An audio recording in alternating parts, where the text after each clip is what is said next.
It is just the most important thing that teachers are trained and know how to deal with trauma and grief in and of itself, but just to be a safe place for a student to feel they can go to when things feel overwhelming. And feelings during this time when it comes to a whole school loss, they are overwhelming.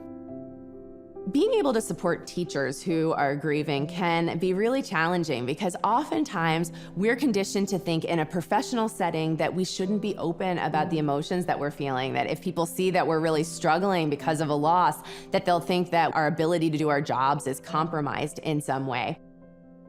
So the first and really the most important thing to do is just create a space that says we're all going through something here together, that we're all having emotional responses here, and that if we can be open about them, talk about them, and ask for the help that we need, that's the best thing we can do to support each other and ultimately to support the students who are in the school.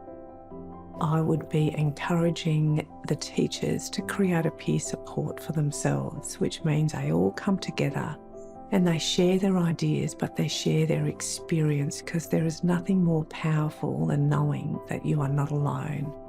It's really important that you're open to those feelings that you're having. You think about how you're taking care of yourself, while also figuring out how to be supportive to the students and to one another.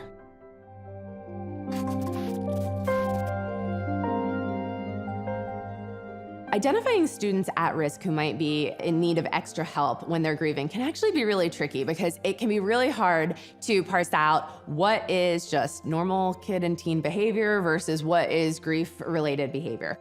But certainly if you see anything at sort of a basic functioning level, that you know a loss has happened and you see a kid who can't stay awake at all during school anymore, or who doesn't seem to be taking care of their hygiene, or they've lost a lot of weight, these are all signs that maybe even their most basic needs are being jeopardized.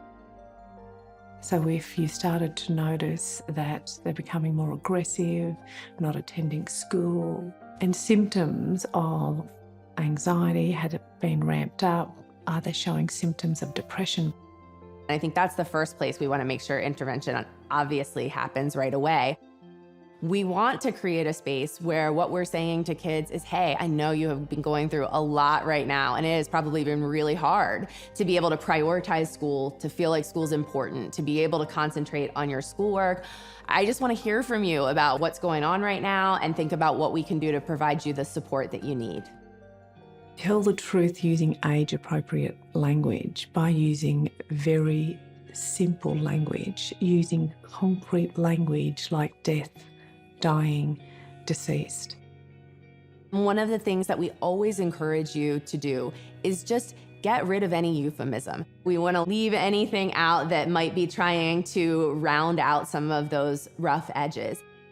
Sometimes using euphemisms such as we lost them in their sleep, or using words like passed away, can create a lot of confusion. What does that actually mean?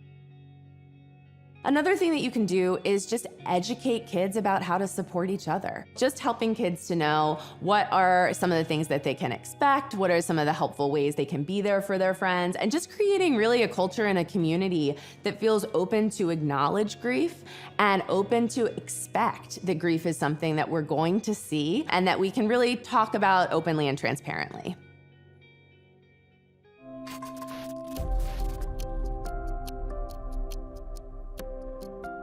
If your school is going through a significant loss, and it's really okay to consider some sort of ceremony as a community.